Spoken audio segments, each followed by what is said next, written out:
Here we are going through about 63 pounds of beef knuckle. Got these from Sam's Club.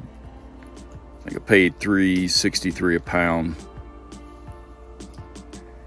And I had a lot of these to do. You'll see here, I'm just kind of cutting down right down the center of that knuckle. And I'm cutting until I get to the silver skin of that central muscle. And once I find that, I'm just going to kind of carve around that center muscle and divide this thing out into about 3 to 4 of the different muscle groups. There's 4 muscles in here, and I'll use some different techniques. Sometimes I'll cut all 3 muscles out. The way I'm cutting these, I kind of end up with a partial one of these muscles. I'm basically just not following contour. I'll have a sort of an extra muscle in here, but I'm basically just getting it down where I can look at where the muscle is running, the grain of the muscle, so that when I cut these into steaks, I can cut across the muscle. This is what we refer to as beef knuckle.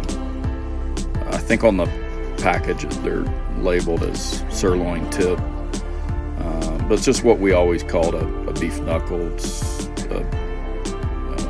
not a real tender series of muscles here. Now I turn all of this into steaks. Now the little scrap that I've got from some sinew and silver skin and fat, along with a good amount of meat, I'll turn that into hamburger, but the majority of these I'm just cutting up into steaks.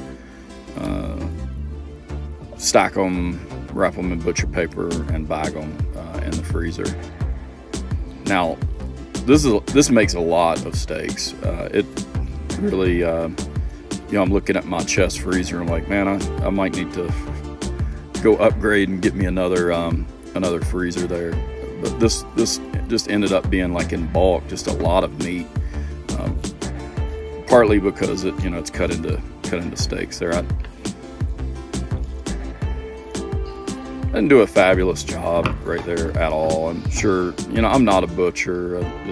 We consume a lot of meat, and sometimes I don't always get it right. And I'm sure I'll have some butchers watching this that's gonna give me some crap in the comments, and I appreciate that. I appreciate all the feedback, and I get some negative feedback from time to time from you folks, and it doesn't hurt my feelings at all. I know I'm not always going to get it right, and and I'm still learning. Learn something new all the time. So I appreciate all of those comments, the good and the bad. Here I'm just cutting off. There's another part of a muscle that kind of runs a long ways, and I'm cutting that off, and just turning all this into steaks. Basically, if I get some gristle or some fat at the end, it's going into that fat pile. That fat pile ends up being about 11-12 inches tall. There's probably 8, 9, 10 pounds of meat sitting over there that will get turned into hamburger that you're not going to see sitting over here on these plates. Again, I think I had 5 of these beef knuckles.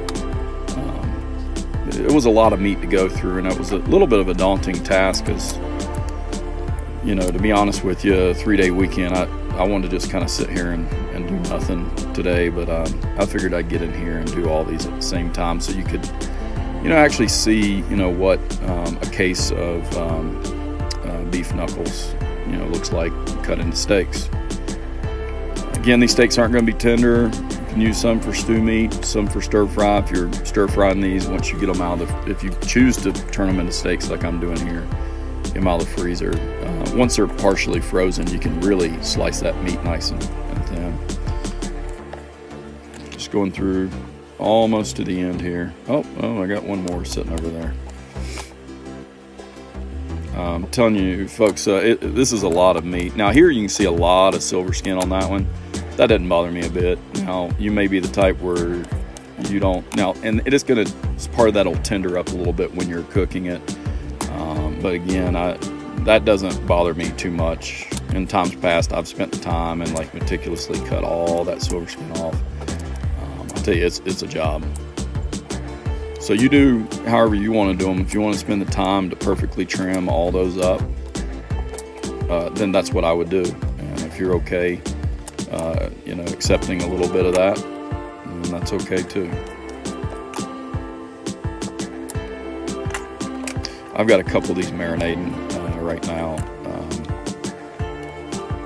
And I'm marinating in a little bit of a salt brine. Got some onions, some cilantro in there, along with just the smallest piece of kiwi that I blended into that salt brine. And that kiwi will, kiwi fruit will, is a natural tenderizer, as well as, you know, pineapple. Be careful with a pineapple. Nothing dangerous there, but that pineapple can literally disintegrate the meat.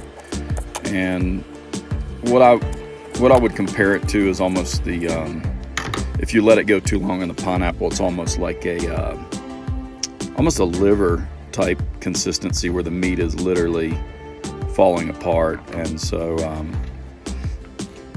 anyway, there are some different techniques. In the tougher steaks, I'll typically, kiwi is a pretty common thing, and I put very little of it in there with that salt brine and marinate it with some onions. I think I got a part of a habanero pepper, but you can see here, it's a lot of meat, and it took us 20 minutes just to kind of get everything sorted out size-wise. And then it probably took us an hour to wrap all this meat up.